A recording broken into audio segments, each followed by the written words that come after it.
Good morning on this second day of your week. It is March the 22nd, and I want to trust your morning is coming along just fine. We continue unwrapping your world, coming to you live from our Eldoret studios in the county of Uasin Gishu. We start with the highlights.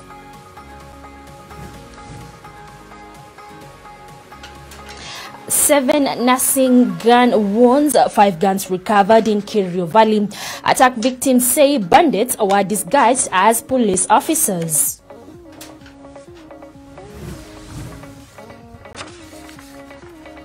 Zitech University student charged with selling KCSE paper as CS Magoha bans mobile phones in exam centers to stop cheating.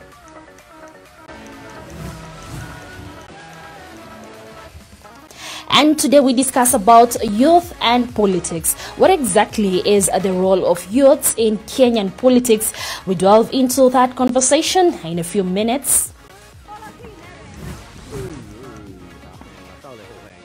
Passenger plane carrying 132 persons crashes in southern China.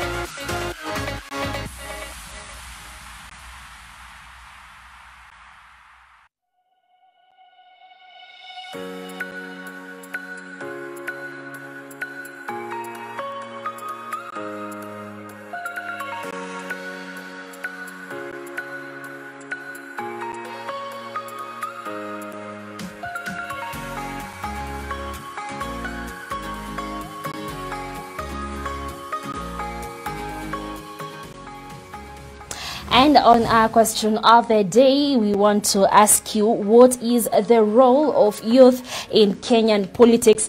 I come again, what is the role of youths in Kenyan politics? Be sure to send in your contributions, observations, or even a question at Loise_Wangui at NTV Kenya, hashtag being your world.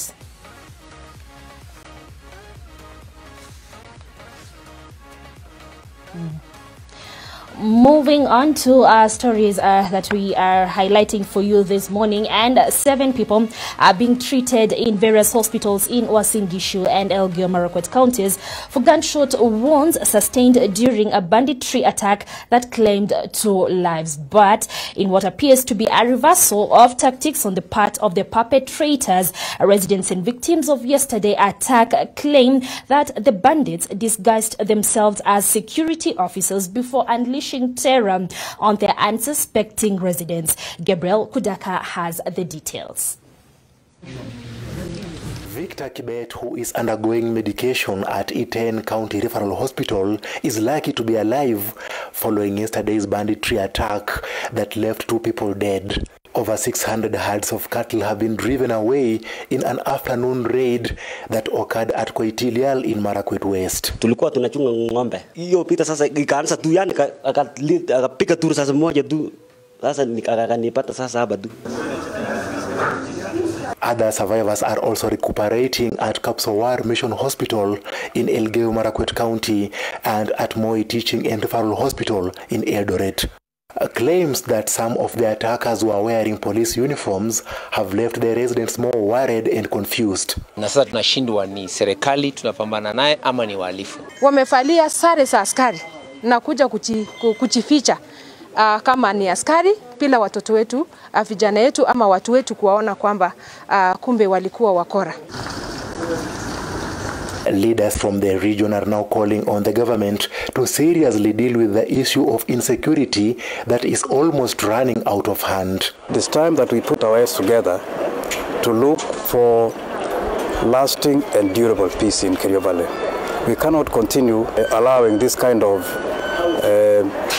attacks. That's why I've appealed to the IG this morning to consider enhancing the number of reservists so that they can support the police in provision of public safety and security in Kerio Valley. Juzi Nairobi, kitendo kibaya kilifanyika kwa msichana moja. Lakini wewe rais ukahamirisha vijana wote wa bodaboda washikwe, hadi wengine walikuwa naomba msamaha. Nataka kumwambia rais wa Jamhuri ya Kenya, hiyo nguvu ulitumia Nairobi kufukuza vijana wa bodaboda, hata sisi watu wa Elgeyo Marakwet tungependelea sana rais kwamba vijana wetu sisi tuhudumiwe, tupate amani. Your Excellency, whatever is happening, I told you it's genocide. You didn't believe it. If you order today an operation by the military in Kerio Valley, guns will stop tomorrow. Gabriel Kudaka, NTV. The ongoing KCSE examinations has been clouded by incidents of irregularities, with reports indicating that exam leakage in certain testing centers has occurred. Security officials and invigilators have now been charged with ensuring that the Ministry of Education's guidelines are followed and adhered to. Education Cabinet Secretary Professor George Magoha has banned the use of mobile phones in examination centers, these to prevent malpractices. This coming after a ZTech University student was charged at the Milimani Law Courts with selling the KCSE paper to potential buyers for an estimated 20,000 shillings. His name is Oscar Brighton, and he is among a number of other suspects charged across the country for violating the set guidelines. The final stretch for Form 4 class of 21 has been met with incidences of malpractice, with reports indicating the leakage of the examination. This comes as a ZTech student joins the list of suspects who were caught leaking the exam material at a fee. Oscar Brighton is accused of being in possession of exam materials when undercover officers posing as willing buyers intercepted his get-rich-quick business. Speaking in Kisumu County, Education Cabinet Secretary George Magoha has rubbished cheating allegations, maintaining that the integrity of the examination still stands. Now that we are releasing the exam to 10,000 odd head teachers, one or two of them will connive with the security people there and photograph that paper and put on the internet. Now, that is not a leakage. So that word leakage is repugnant and it's totally unreasonable, unless there is another narrative which somebody wants to have with regards to the integrity of these exams. The Ministry of Education has now put stringent measures to avert malpractice cases. We have now come to a very painful conclusion that we do not need cell phones in the examination centers, except this is the enemy of the examination process for our children.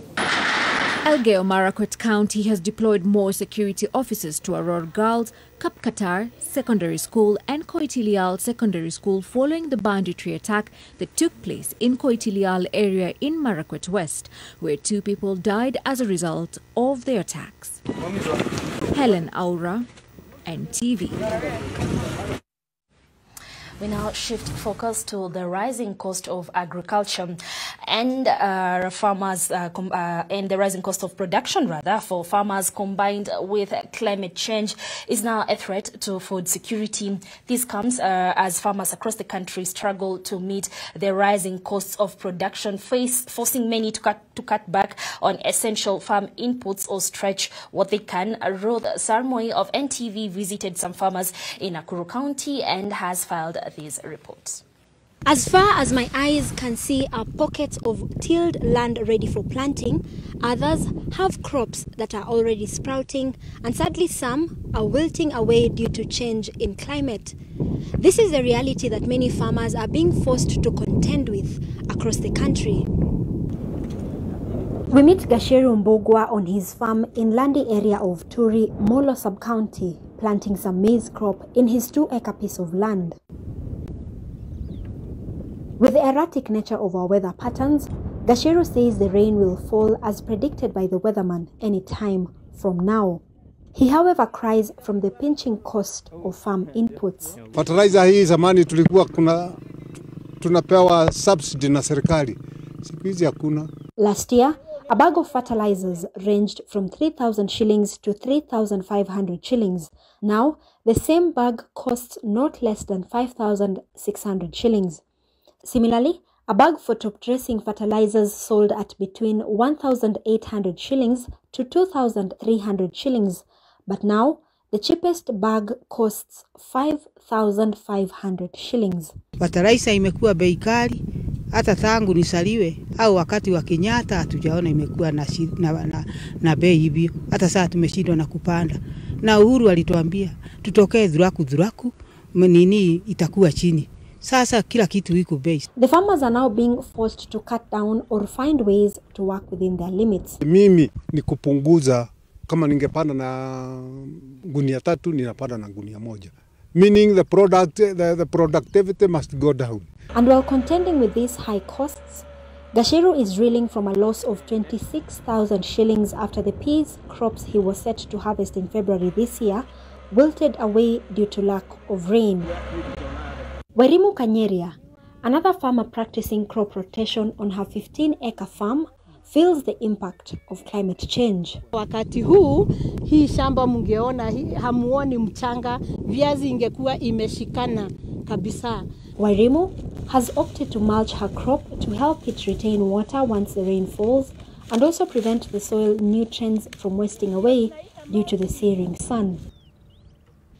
The farmers also say the food markets have been infiltrated by brokers who contribute to setting of food prices. Have no say ya kudetermine price ya ile kitu tumelima. Sisi tunakuja kuambiwa tunanunua na shilingi 10. Lakini ukienda kwa duka kwa fertilizer unauliza ninauziwaje. They are now calling on the government to save the sector, which is believed to be the country's backbone. Hii hali ngumu ya uchumi, watu wengi wataondokea ukulima, na meaning ni kumaanisha kutakuwa pia na upungufu wa chakula nchini. Ruth Sarmui, NTV, Nakuru.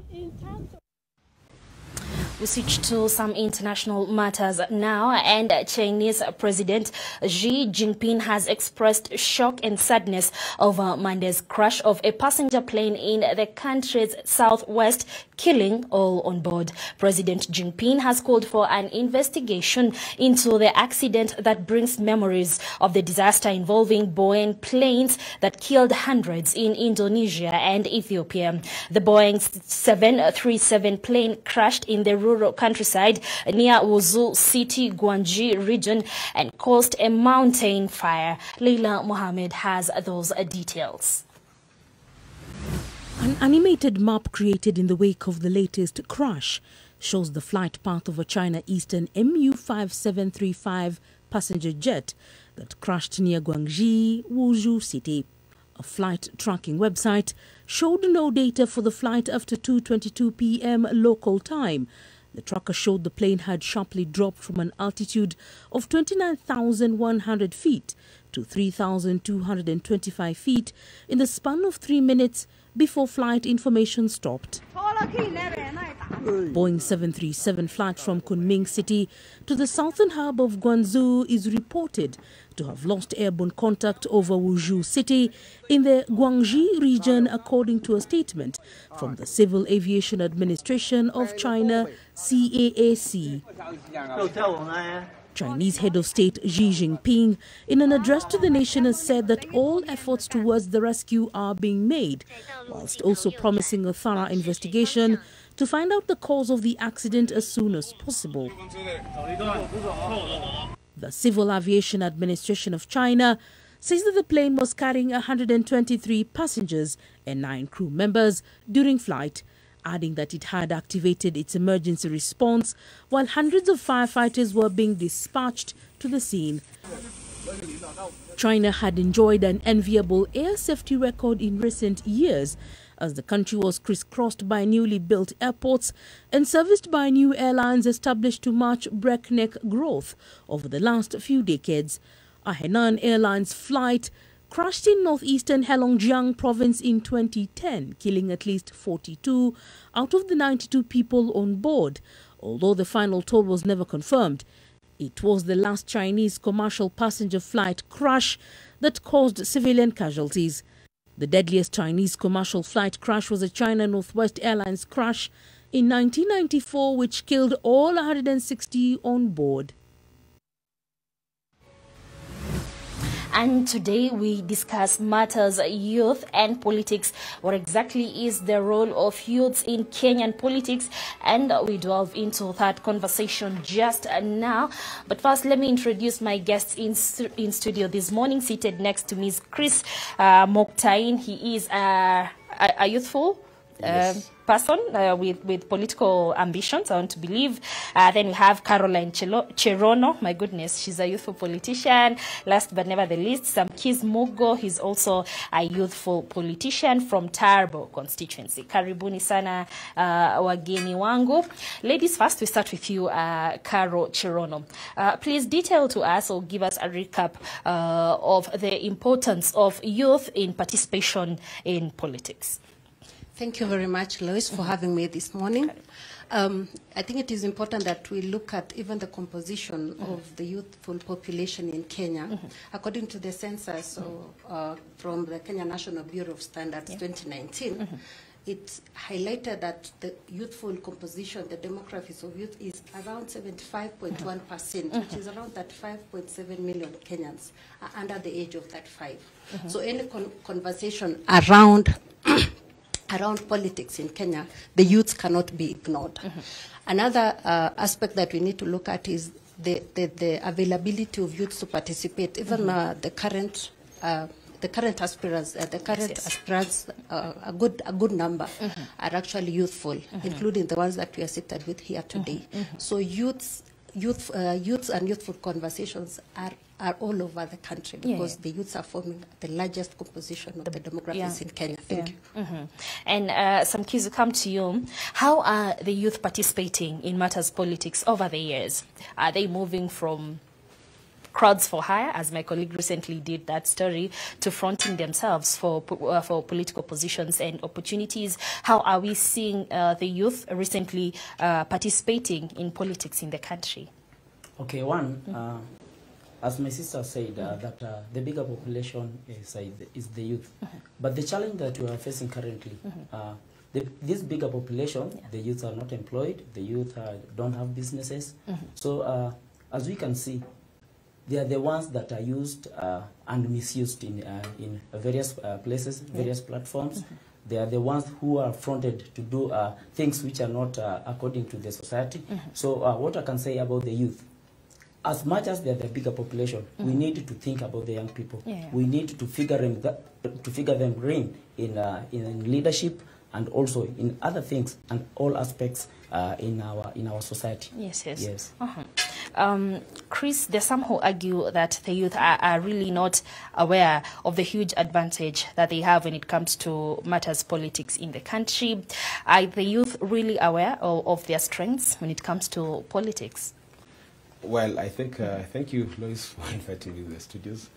Well, one thing we must accept is that the youth agenda in Kenya has been mainstreamed for quite some time now. Probably in the past 10 years, the agenda of the youth has been brought on to the forefront. Young people definitely are noticing their importance. They are realizing their potential. They are what gives them the spark into the political aspirations and many other things. Well, we've been in the back burner in the past, but there's a lot of change now, and there's a lot of development going forward. And I'm hopeful that this year, 2022, is the year where it will make a big difference. Caro, do you trust Chris's opinions? Are the youth making progress in the political field, or is this the season where we'll have many press conferences by the youth wakisema hata sisi vijana, or are they actually putting effort and work into navigating through the political scene? I do concur with him to an extent, but picking from your word that this is also a season when the youths are being recognized, that they are being given faces. And this is a trend that we've observed over the years, whereby during political seasons, that's when the youths rise to the occasion, that's when they are noticed, that is when they are engaged and involved in campaigns. And after that, most of them are actually discarded along the pathway. So to just emphasize what Chris was answering on, are they aware of the spaces that have been created for them in the political arena and all that? I think they are aware. Most of them are, especially this social media age where most of them are techno-savvy. Most of them are well-informed. However, there are so many other challenges along the way that hinders them from fully participating in these spaces. Take, for instance, most of those who are aspiring are facing challenges like finances, you know, what they need to use for branding, logistics. Those are some of the challenges that they are encountering. So then they are not visible in the political space. Becomes a challenge. Yes, and other things like cultural stereotyping and the patriarchal society that we live in, whereby even some youths, especially the women, and I speak this because I've been a youthful aspirant, who's a woman in the past, and you find that you actually come across the double marginalization, whereby, yes, you're young, and then you're a woman. So apart from being young, then you are still marginalized on the... It becomes a huge challenge. And that is why even in the past, there's been a lot of advocacy around affirmative action within affirmative action, whereby it ensures that even the youthful population within specific genders, such as the women gender or the female gender, is actually mainstream to ensure full participation of every youth in this country. And some keys, is it getting easier? I know you have been in politics for quite some time. Is the space getting easier with regards to youth and politics, or is it getting harder? What I can say, it's not getting easier. Earth is hard. Earth is hard, even in politics. Especially for the young people. You see, lack of employment for the youth, there is where we start.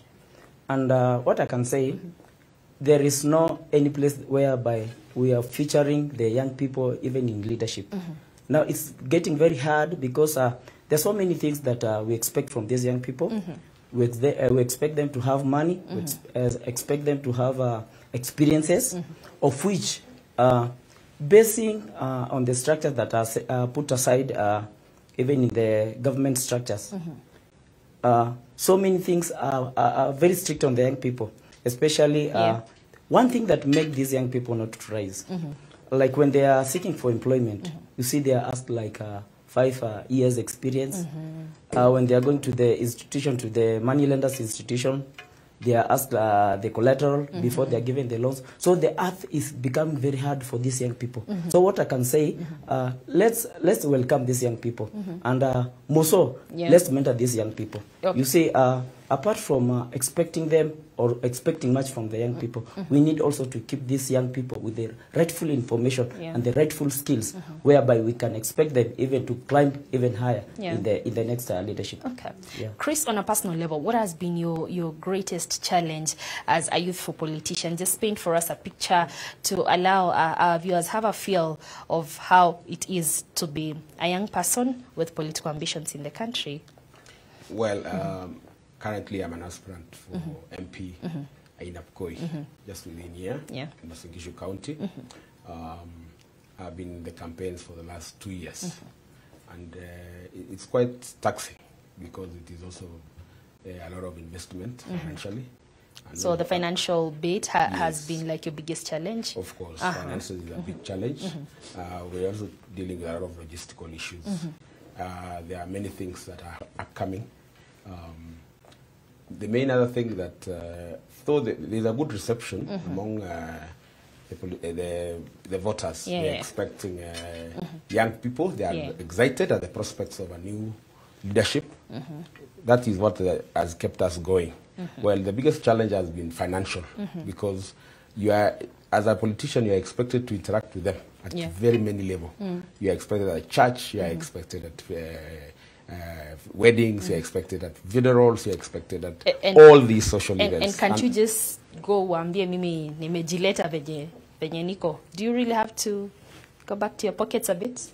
Well, you know, it's just human nature. You know, if I come to your wedding, I should be able to bring you a gift. A gift, yeah. Not just come and dance and eat your food and leave. You know, so it is just within human and they are of course realistic, but of course it's a realistic challenge because you need that finances to move and the name to be out there, because you see you are competing with.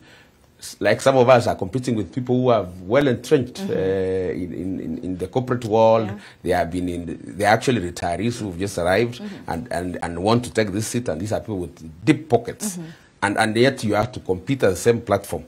Yeah. So this requires you to be very innovative and very versatile in how you approach things. Tutakunywa chai kesho. Kabisa, yeah, you know, you've got to manage them. If you didn't really manage today, tomorrow will be better. Yes. Yes, but really, Carol, therein lies a very huge challenge, and at times that locks out very many youth from beautiful opportunities within the political sphere.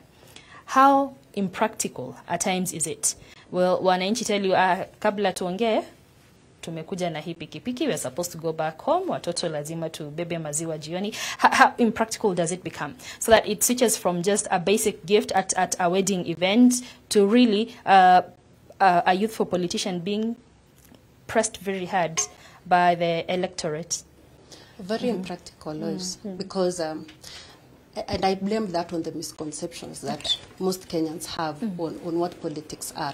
And I think this is the kind of conversation that we're supposed to be having every so often, to demystify that and to really objectify and highlight what politics is all about. Because whenever a leader is seen or an aspirant is seen around, they're seen as a solution to problems. You know, we slept without food yesterday, the other day my kids were sent for school fees and all that, and then you are expected to solve all these problems. So it's very impractical, especially for those who are going for these higher seats like the gubernatorial posts and the senator. They're covering a huge area. The population, for instance, in Uasin Gishu is almost 1 million. And you're expected to meet to address every problem in almost all households. And as Muktain highlighted, at times it's about that small gift that you are taking to that wedding or that baby shower and all that. But going there is a group of mamas and a group of us who are actually waiting on you, and they are sure that you are a solution. You know, you'll give them their fare back home, you're going to buy them food and all that. So that is one of the greatest challenges that most aspirants are currently facing, and also the youthful aspirants. And as some kids had highlighted earlier, the issue of experience, you talked about experience in the job market. Politics is not excluded. You find that even in that, you're expected to have some experience. And you've seen many youths being dismissed on the basis of he's not experienced, you know, he just finished Form 4, he just cleared university the other day. What does he have to say? And they are dismissed on those grounds. And then, of course, the lack of exposure, you know, and lack of mentorship. Many of these youthful aspirants or the youthful leaders have not been exposed. They don't have anyone to look up to. And the few that they look up to are actually the many politicians that at times you see on TV who, shouting matches and all that. So what do they have to emulate that? And one may argue that the youth perhaps should be more strategic in their political approaches, seeing as the youth seem to be following in the footsteps of the experienced politicians. If it is going to a Harambee, to a church, gathering crowds and all that, the youth more or a bit challenged, I should say, in just devising new strategic ways, given that they can be very, very creative, of ensuring that they approach politics a bit differently from those who've gone before them. One thing I can say about that. You see, our young people must, when they are strategizing for their campaigns, they must first use the things that this electorate, especially the young people, the things that they can relate with. The youth mostly relate with extracurricular activities like games, like arts, music, and such things. So I think it's a strategy that these young people can relate with, using those platforms like the football, volleyballs, and arts, music. That is what the young people can relate with. And it's something that it's very hard that something that has been there always and before, the young people, that wherever someone is coming to get maybe to ask for the voters to give them votes, or rather to support them, one thing that comes in this electorate's minds, that you must first have the money and the cash. Okay. So I think it's up to these young people to change, at least to change these tactics and use this platform that the young people can relate with. I think it will be a very smooth way of these young people using this platform to climb to where they want to be. Caro, you started by giving us statistics, and you noted that 75% of those eligible for voting, or those within the voting bloc, are actually youth themselves. So does this go to illustrate that the youth may not be supporting their fellow youth in matters politics, because they should be understanding? If, for instance, I go for an interview and I'm required to have 17 years of experience, which I do not have, why should I expect Caro to have 5 years of experience because she's seeking for the Uasin Gishu woman representative seat? I would say yes and no. Yes, because we've seen the youth stand with one of their own even in the past. Take, for instance, the senatorial aspirant, Kerisho County, who came in with a slogan that is, you know, it's actually dubbed in the local language, you know, KKK. But the slogan was the young person to go all out there and work.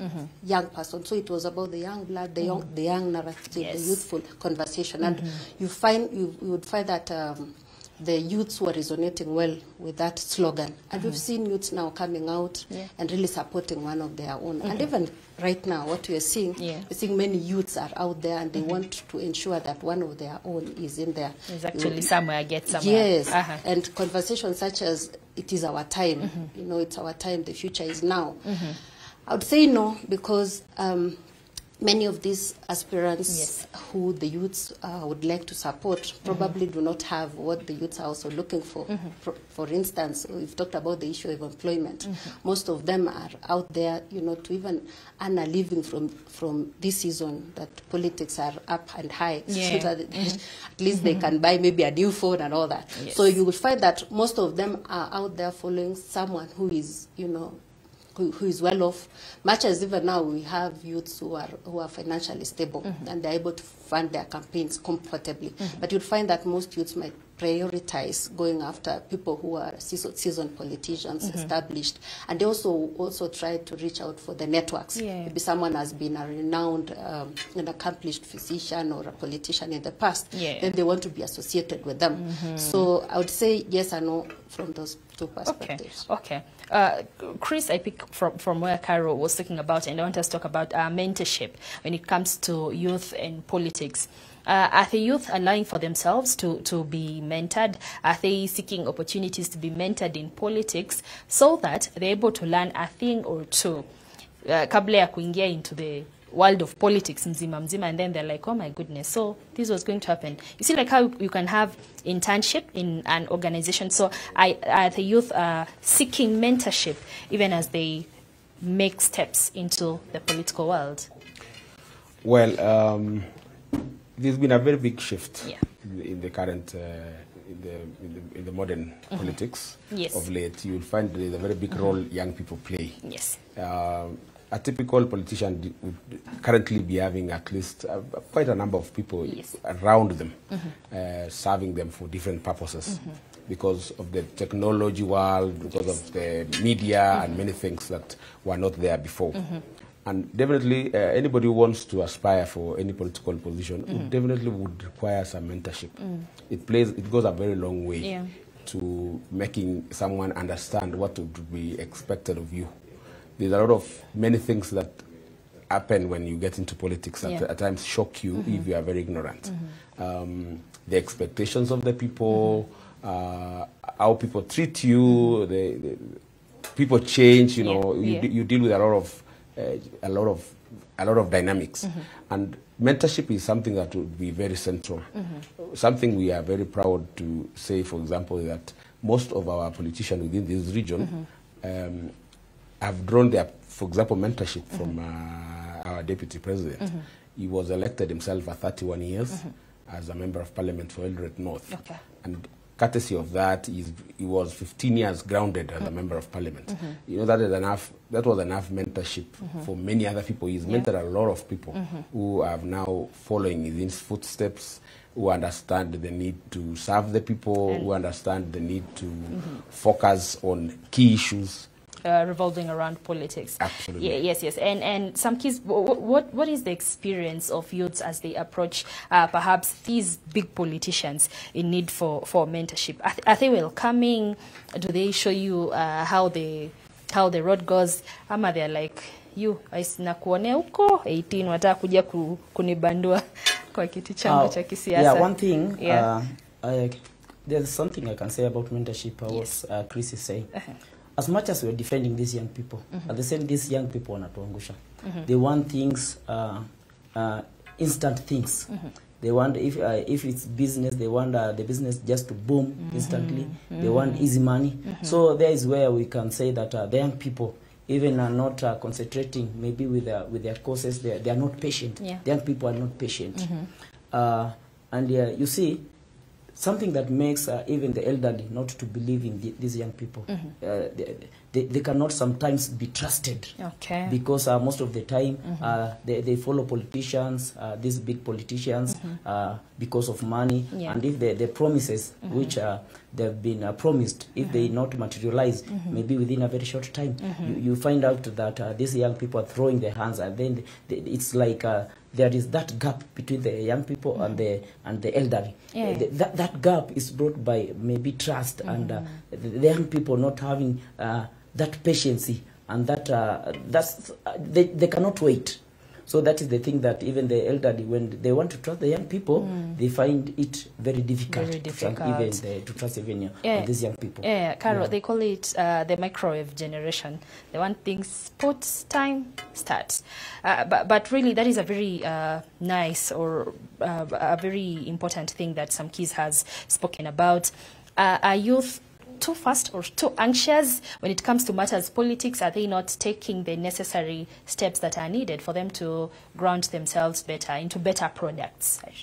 Maybe before I answer what you asked, Loise, as you were conversing, I realized that we've even highlighted so many solutions to the challenges that the youths are currently facing, from mentorship to use of coming up with strategies that work, to even ensuring that we have youth-friendly precedents. Yes. And allow me to applaud the parties currently. Actually, the top 5 parties in Kenya currently. Without naming them? Yes.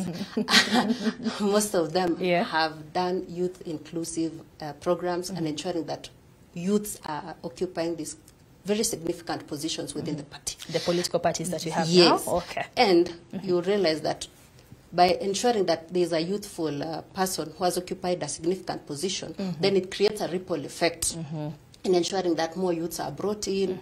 I know of a political party currently who has their executive director under the age of 30. And with that, he's also come in and lifted up other youths. Yes. So I think we must also appreciate the journey that we've covered to where we are.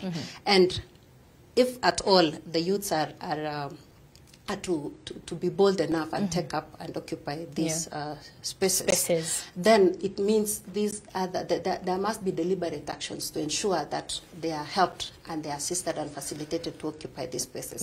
And I like the fact that even the Constitution, the Constitution of Kenya, Article 97C, 98, has actually addressed those issues on ensuring that we have representatives both in the National Assembly and even the Senate. Yes, and even the Article 55, where we have the affirmative action programs by the government, like access to education, access to employment, ensuring that the youths participate and are well represented in all spheres, right from social, political, and economic spheres. So in all these deliberate actions and steps to ensure that the youths come out and participate fully are going a long way in ensuring that the youths are actually fully engaged in the politics of our country.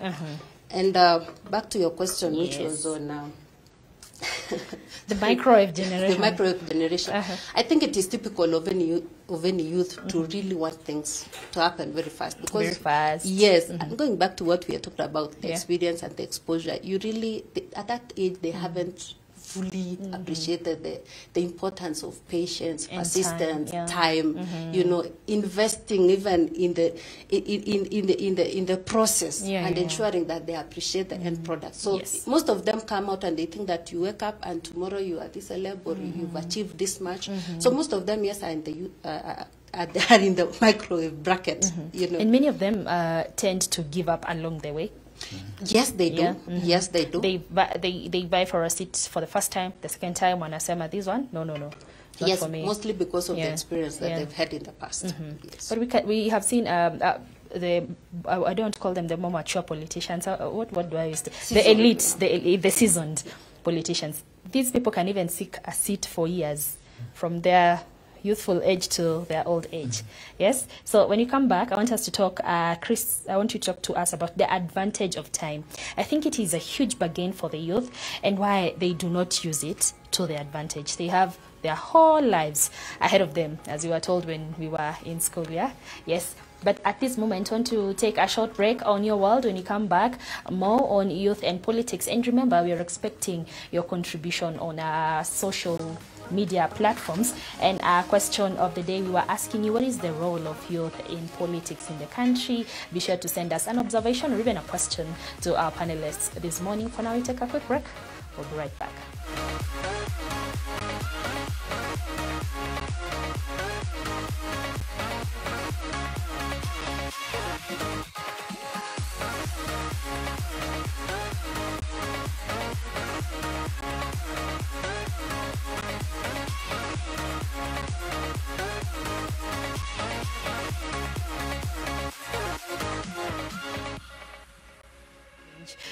Please bring us up to speed or recap for us how important the aspect of time is. You are using your own story. You started approaching politics in 28 years. You're still looking for this political limelight at 38 years of age. How important is it to trust the process, so to say, when it comes to youth and politics? Well, I just highlighted the issue of how as a nation, our leaders of that time were youthful. And because of that, we'll probably see the very big difference within the East Africa. Part of our stability, which may not seem to have captured many people, is because of the founding fathers' age. Because they were younger, they were more vibrant, and they were able to grow into this, and they were able to stabilize the nation. As I was just speaking that young people should notice that time is a very crucial aspect. We have enough time to probably pass our agenda. We have enough time to sell our agenda. We have enough time to grow into a lot of many things that we would, challenges that go with politics. As I had said, personally, this is my second time I'll be running for MP seat in Ainapkoi. First time I ran was when I was 28 years old, 10 years ago. And it was the first time, of course, you are very young, you don't have resources, and many things you would require a lot of things to grow into it. So I would say that young people should notice that time is a very important aspect. Because even one of the reasons why politics has become very, very expensive is because of the older people who come when they have collected a lot of money, they want to win it by all means of time. Time is an aspect in their game, and they have the opinion that if I don't spend 30 million to win this seat, this is my only time.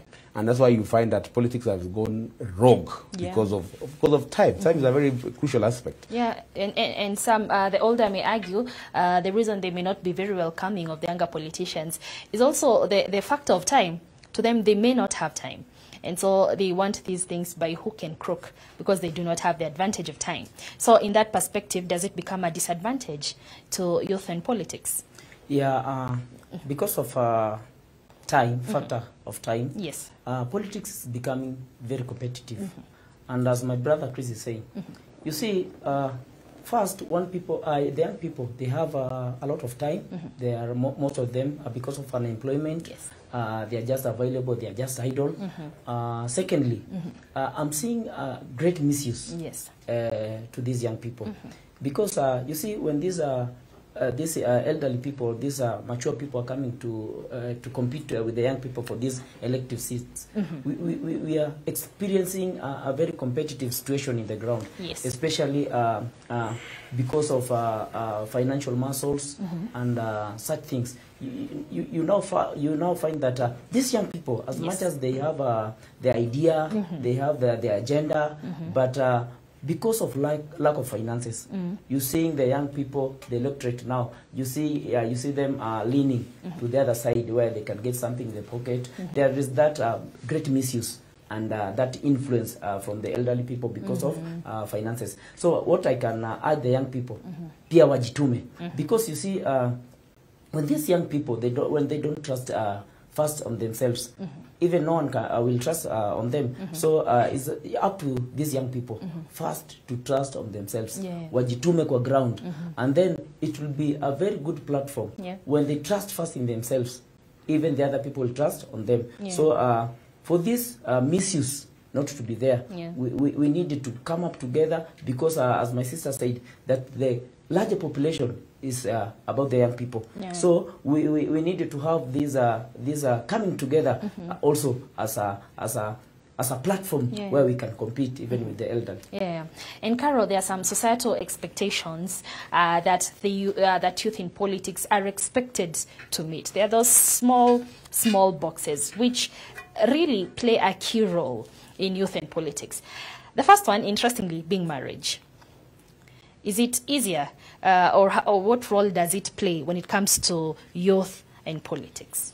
It plays a huge role.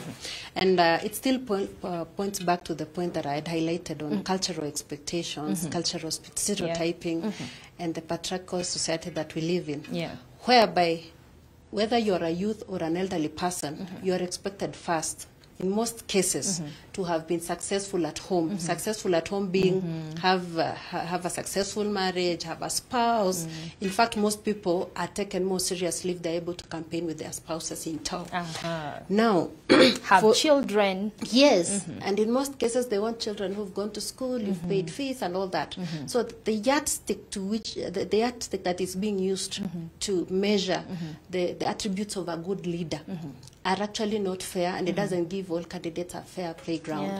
It's like measuring the ability of the fish to climb a tree. Yes, by measuring the ability of a fish by climbing ability to climb a tree. And in this case, youth, you see, the developmental stages of any human being, from transitioning from being an adolescent to being a young adult. When have you gone ahead, married, gotten children, and already out there selling yourself to the electorates? So that time, the timing that the youths are being given, and the requirements that are being slapped on their face, to ensure that they are, they are given that position is really quite unfair, and it's playing a huge role. There are actually very subtle expectations that are not being voiced loudly, but when you go to the ground, you experience that a lot. And I've seen many aspirants. Do they work to the disadvantage of some aspirants? Yes, of course, it works against some aspirants. It actually even lowers the possibility of them being voted in, and even on issues of propaganda and all, the mudslinging and the propensity of attracting that kind of propaganda is high, especially for the female gender. However, even for the male gender, they are not left out. They are also expected to meet these expectations, in that you're considered not serious, and that you don't qualify for that position if you do not have a successful family according to the yardstick of the society. Chris, do you want to add something on that? Well, one thing you would appreciate is that our society is evolving. There've been a lot of challenges that have changed with time. For example, in our North Rift region, women were originally never elected, but nowadays there's a lot of women coming on board in many seats, and we've been leading. In fact, this region has been leading. There have been also changes among the young people. The Rift Valley region, for example, have kept electing young people. And of course, one of the person we must credit is the Deputy President. He's led, he's shown the way, he's given the room for young people to grow, and there's been a lot of them who are always in tow in his party, and we are all, especially in this Asla nation, it's been an agenda which has been mainstreamed. And so one of the things I would say is that young people have a greater time this time to take advantage of this 2022 elections to make a big statement. Yeah, some keys, the subtle questions or the subtle issues that Mwananchi have with youth in politics that they will not necessarily speak about, but they will say, sasa huyu kijana umesomesha watoto, tackle, do you know even what 844 is, you know? So these subtle conversations that may not be necessarily spoken out loud, but have a very huge impact on youth and politics. What is your experience on this? First, as I said, aspirant to Turbo constituency here in Uasin Gishu. And the challenge that I mostly experience in the ground, when you're going to seek for votes to ask people to support you, as a young people, the big question mostly which this electorate want to associate with, they want to first to associate with success. And because of that factor, sometimes it becomes even very hard to convince these young people, especially the young people and the electorate. And one thing that I've come to realize that is also hindering these young people, a propaganda is selling more than the agenda. A manifesto is not selling more than the propaganda. So that is the thing that this society of ours, that the world has turned out that the propaganda is selling more than even the manifesto and also the ideas that these young people have. So the greatest hindrance, as you are seeking for the votes, as you are going even to the society, to the communities, even to the slums, to the villages, there are so many questions that we are being asked as the young people. The expectation is very high. Quite high. It's very high. So that it becomes even very hard for the young people to be elected, even if they have the agenda, they have the manifesto right, they have the ideas that they can come to help these young people. Now you see, there is that hindrance, the question and the expectation. So what I can just say is just for the young people to accept us as the young people. Because you see, it has been said that you are the future leaders. And you see, even in 2017, I was also told that we bado ni kijana mdogo, you'll come in the future. So my question is, if future iko siku gani? Because you see, even time is running out. So is just to ask to add the young people to accept us. If we have the idea, if we have the agenda for the young people, let's be accepted in the situation that we are in. The last thing that also become hard for us to be trusted. So many young people have put their lives into so many things. They have engaged themselves into so many things, in drugs. They have put themselves into life that is not even pleasing the elderly. So some other few individuals and some other few young people are also spoiling to the ones who are in order and who are a stable foundation. So what I can say, to add the young people just to accept us the way we are, and then we will climb slowly by slowly. And indeed, Carol, the precedent set by the youth who are already in politics and these political spaces and who have had an opportunity in political opportunities, what sort of ground are they laying for the others? Like Sam says, are they making the youth to be more credible when it comes to the electorate, or are they also messing it a bit for those coming after them? Many of the youths that have been given these opportunities have actually shown that they deserved it and they are serving well. Take, for instance, there's a youthful MP that is representing the youth in the National Assembly, Eden Keter, who's passed many bills that are youth-friendly, that favors the youth, like the help, scrapping of the help interest loans, and even the requirement that you pay, you know, when getting the help clearance certificate, you're expected to pay some fee. So he's worked on that, and he has ensured that that is addressed, because that is one of the things that is hindering the youths from meeting the Chapter 6 requirements of help clearance certificate. people like Sakaja, who've actually been having the conversation around youthful concerns and all the whole time, have actually shown that when youths are given an opportunity, they can serve and they can deliver. And initially, when you're talking about the issue of time and age, you realize that when someone is young, in most cases you are told you're too young to lead. And then when you're old, you're told mzee aende nyumbani, you know. So for me, I'd say come out and vie. Whatever the time that you feel is right for you, come out. Just come out. Just come out and vie. However, investing time, especially for the young people, in self-development in the initial stages of the political journey is very key, because it will then help them to develop the stamina into handling the challenges that comes with campaigns and holding that political position.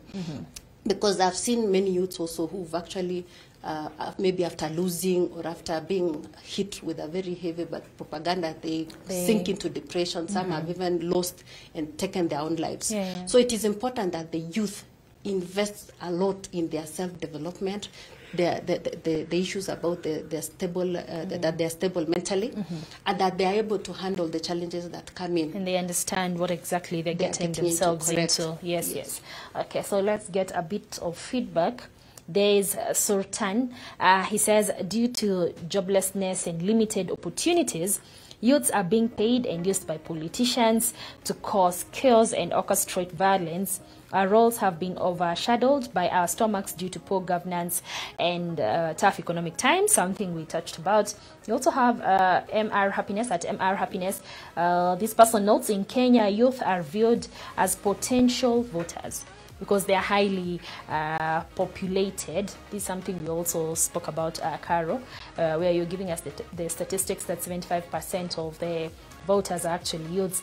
And Happiness notes, in Kenya, the youth are viewed as potential voters because they are highly populated and they want to be locked into that space. We will discuss that. More reactions coming in. We have at Walter_Ogara1. This person notes, youths are misused in today's politics.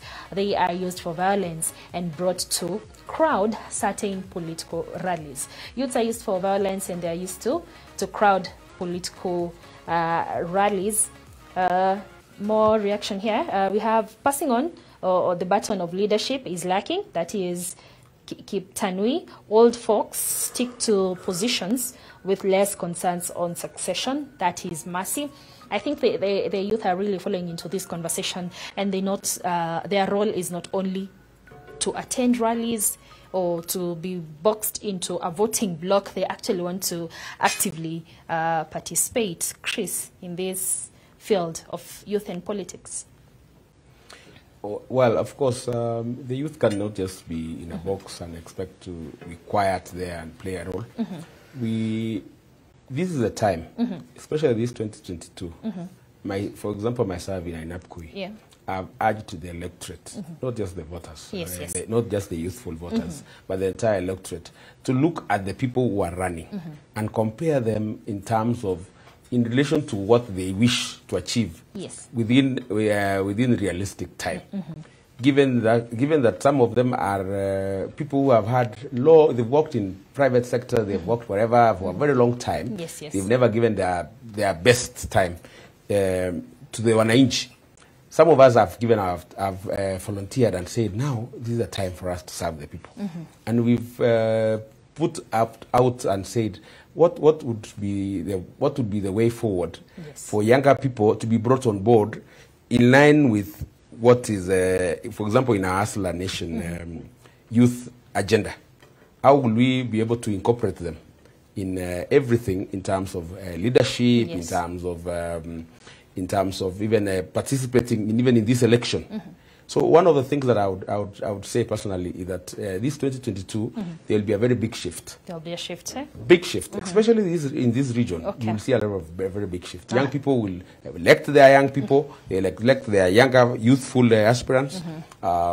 Even for the gubernatorial race, there's a lot of let's say time. We'll give it time. Time will tell. Absolutely. Okay.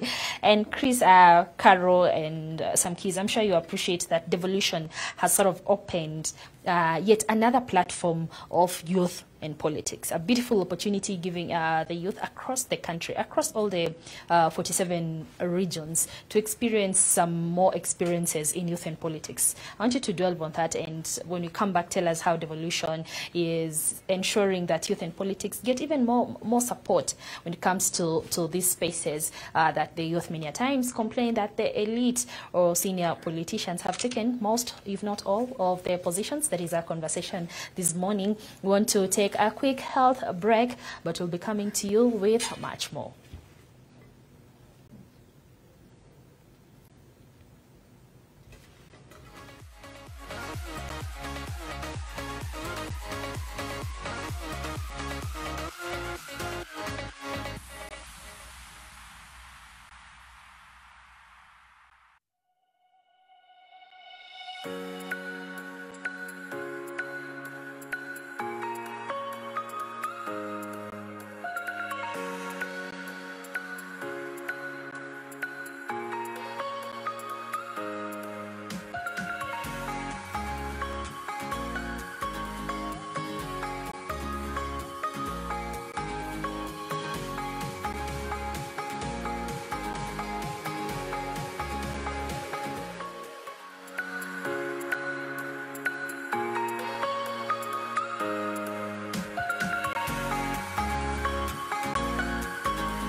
Welcome back to our conversation this morning, Matters Youth and Politics. Before taking the break, Carol, we were on Matters Devolution, and I was wondering, has devolution opened up yet another beautiful platform for the youth to learn and apply themselves in matters governance and even politics? Yes, devolution has really favored the youth and the progress of youth. You find that most of them have been given opportunities to serve in various positions, like chief officers, CCs. So many opportunities are within the county. And also the affirmative action that comes with even the legislature, where we have youths being represented in the county assemblies and all. So most of these youths then are brought into the decision-making table, and so they're able to air and voice their concerns, their issues, and that also translates now to better addressing of such issues, as opposed to having been presented by someone who is not youthful or who doesn't have the interest of the youths at heart. Now, we've seen positions that have been created deliberately, or even the 30% reservation for the youth in terms of tenders and all, and even in employment government business. You find that economic empowerment also translates to political. They are intertwined, so that now if someone is economically empowered, they can go out there and seek other positions, you know, within the community, within the society, and also they are able to even, you know, feeling empowered economically also gives someone some level of confidence, and this has really boosted our youth. Yes. So I think it has really created and opened more space for the youth. So maybe I have a contrary opinion to what Carol is saying. As much as we are saying it's good that devolution came, but at the same time there's a challenge whereby you find that, as she said, the bigger population is the young people.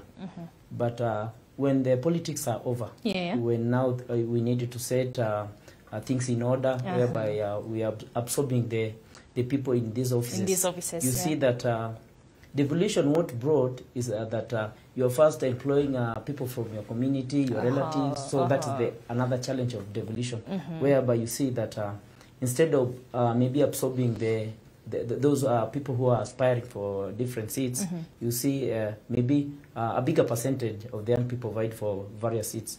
But we need to absorb at least 50% of them. But now you see when the offices are set, the county offices are set, you see that first those governors who are put in place, they first start by employing maybe relatives, those people who are close to them. And because we don't have those big chances in these county government offices, we need first to employ those who are vying for various seats, because already they had shown the ability that they can lead. Okay. So I think as much as I'm saying devolution is good, but at the same time, it also has a negative effect, especially on the side of maybe employment. When it comes to employment, you see it's narrowed down to a specific community within that very county. Okay. So Chris, Sam, if I get you correctly, he's of the opinion that those youth seeking elective positions, if they miss out on the things that they were looking for, and we have a county government that has been put in place,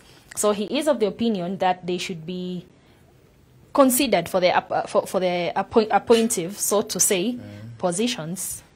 Well, we must accept that, of course, every county has its own challenges. Some counties are one ethnic group, others are multi-ethnic. Yes. For example, here in Uasin Gishu, we are, the whole country is here, you know. Yes.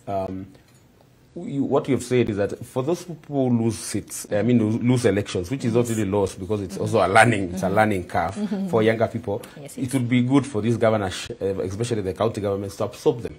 They become advisors. Some of them become, they will be assisting. You would rather even be employed, some of those people. Usually the governor has up to probably substantial positions of people who can assist him within his administration, because they will have gotten experience, and they will have they will have this public interest aspect, given the fact that yes, compared to somebody who probably who comes at a personal level or who's just supporting you and probably a sycophant. This is somebody who would come with some little experience, because he'll have done some politics, he'll have understood, and he will have understood the issues at the grassroots. How things work. Okay, Carol, I want us to talk about the issue of youth advisors. We have seen youth getting an opportunity for that particular slot in various offices, office of the president, office of the deputy president, even office of the of governors in the country. We have a slot, I want to believe, for a youth advisor to so-and-so. Even for elective positions, like you will find an MP has a youth leader in his team to sort of advise him and bring him into contact with the dreams and aspirations of the youth. Now, I want us to talk about their performance. How are they doing? Are they helping in their positions? Their work is just to piga luku, wasimame na mheshimiwa, take selfie, Sasa huyu, rada sasa ni huyu. Is this all that they have to offer? And do you feel, like perhaps I feel, that they should be doing more in these particular slots? In most cases, little is known about these youth advisors, especially within the county governments, because still on stereotyping, we still have them being people who should be seen and not be heard.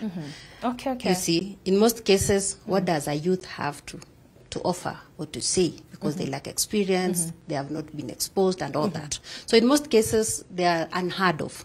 Now, for the few that have performed and have made major progress, maybe in advising, in guiding, in directing. For instance, there's a youth advisor in Laikipia County who has really transcended through the invoice discounting, whereby for the youths that are awarded tenders within the county, because of the delays in budgetary allocation and distribution, then they are cushioned from the effects of that by being paid using the available resources, so that by the time the other money is coming, they'll have settled. Because delayed payments is one of the youths is one of the challenges that the youths are facing. Yes, facing. And we've also seen in other counties, for instance, here in Uasin Gishu, where we have youth representative, even in a board like Inua Biashara, whereby youthful concerns are voiced, and with that, it has resulted into contract financing of the youth projects. You know, the projects that have been awarded to the youths within the county. Then the county assists in financing them, though that has not really benefited a good number because of the limitation of the resources. But through that, through the advice from a youthful representative, that step was taken within the county. So we've seen the youthful advisors being functional in their spaces, Yeah. but they need to do more. They need to and do they more. need to be allowed to fully play their role, Yeah. because there's no need of giving someone responsibility and also just gagging them Yeah. from expressing themselves and executing what they're expected of. Right, thank you, Carol. And some kids, I want to take you back to the year 2018, where President Uhuru Kenyatta was forced by the public to sort of explain himself on why he would appoint ex-Vice President Mudi Awori to the sports board at 91 years of age. And he went on to explain on how the youth are somehow inefficient in their services. One, as I said earlier, you see, the trust from these young people is lacking. Yeah.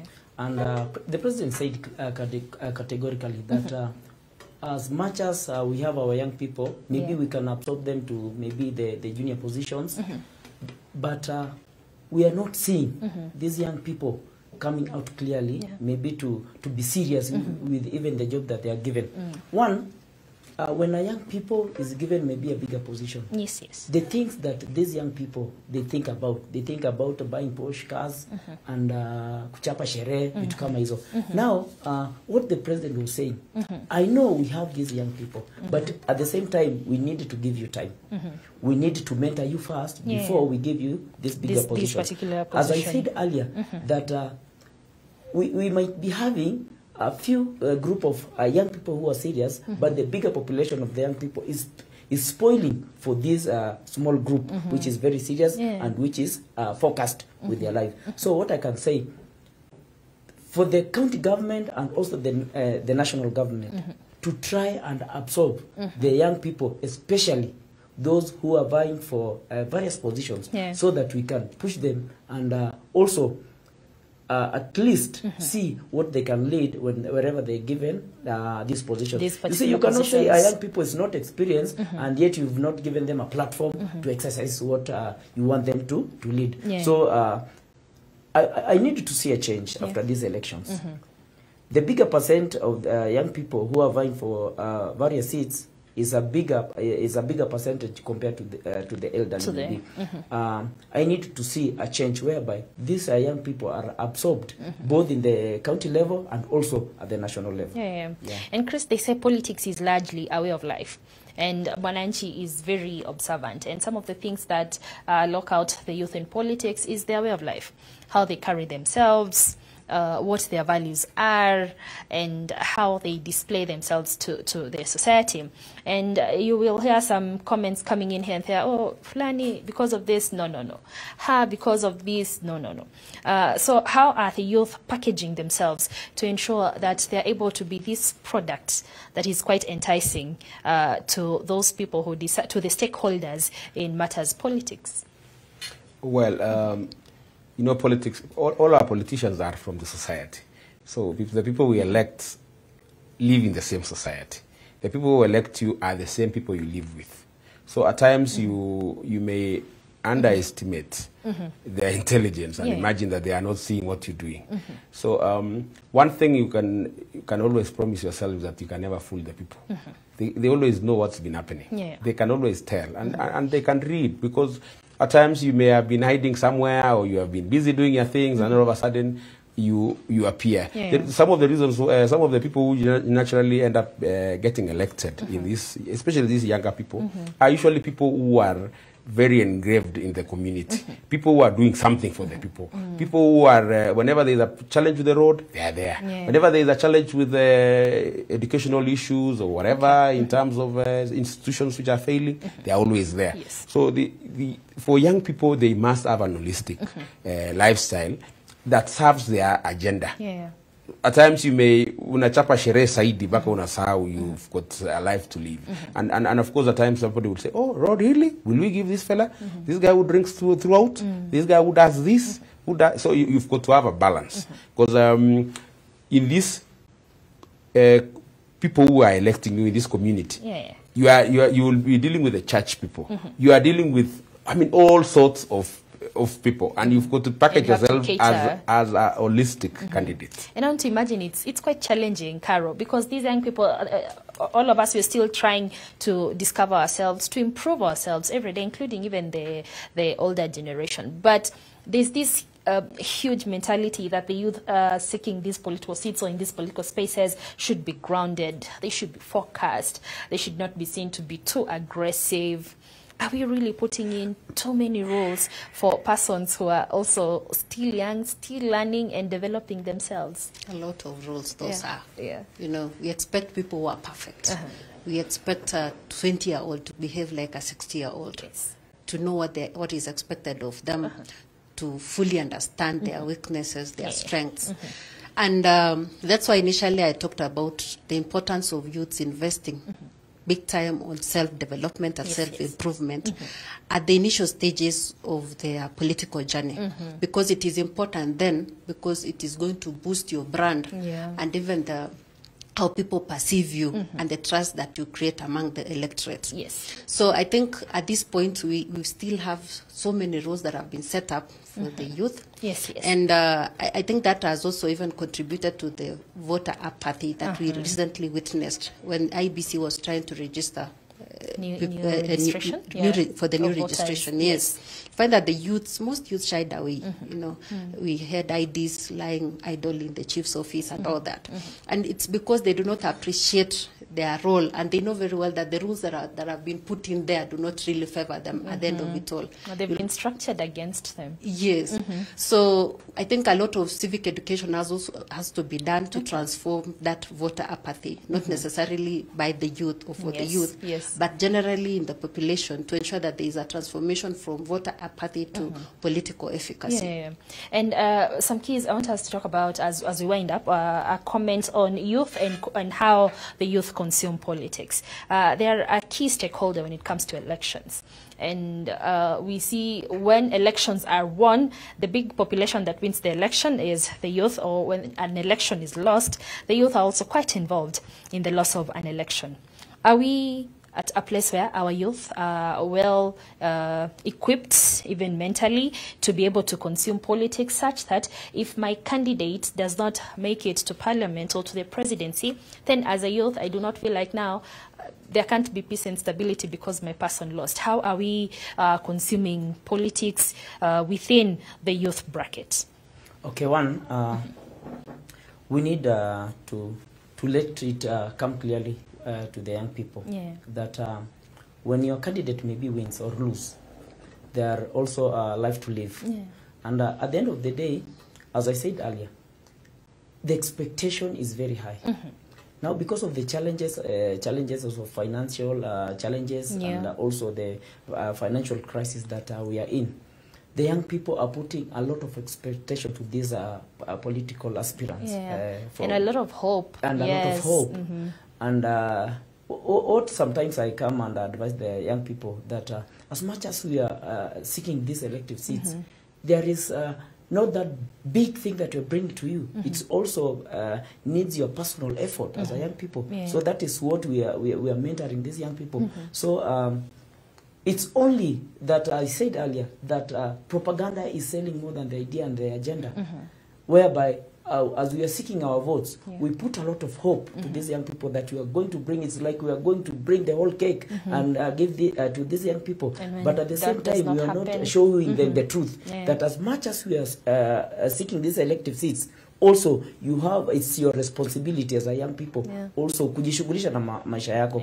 So as much as we are giving hope to these young people, but at the same time we need to show them hope. We need to mentor them. We need to train them. We need to show them and empower them so that they can be trained in different skills and also to start small businesses and empower themselves. Rather than when your candidate misses or loses that seat, you start to bring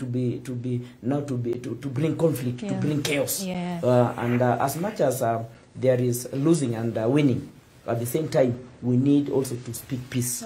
We need, as much as we need these seats, at the same time, there is life to live. So at the same time, we need also to preach peace to these young people, because it's not a matter of life and death. There's also a life to live. Chris, our resident governor here, Governor Mandago, has had a very interesting quote in the past. Anawaambia watu, siasa tusiweke kwa roho, tuweke kwa lungs. Really, his way of just trying to advise the youth, especially in how they consume politics. Don't take it like it is a matter of life and death, and when things do not go your way, then it becomes a problem, regardless of which part of the country you come from. What would you want to add with regards youth also ensuring that they also equip themselves to be able to consume politics in a very mature way, such that one can take a win as a gentleman as much as they can take a loss? Well, you can be sure that is one of the quotes that can be attributed to Mandago, and it's widely known for it. Well, it carried a lot of wisdom in it, in that we need to be very, at times people can be very passionate about it. You can put into too much heart, and then you forget. And of course, don't forget our post-election history.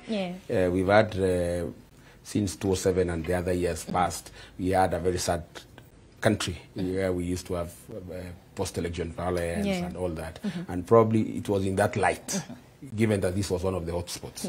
Of course, as we speak now, we have a very peaceful society. People are very reasonable. Our politics has really matured. Very many of our politics now is issue-based. We are, in fact, this 2022 is an economic issue. A main agenda is economy. How do we change the society? How do we deal with farmers' issue? Fertilizer prices have gone up. Milk people want to see their milk go up. Youth, they want jobs. County government, they want some. They want to have a stake in the county government that's coming. So I think there is a lot of change in society, which we must thank our leaders. They've kept maintaining that message of peace.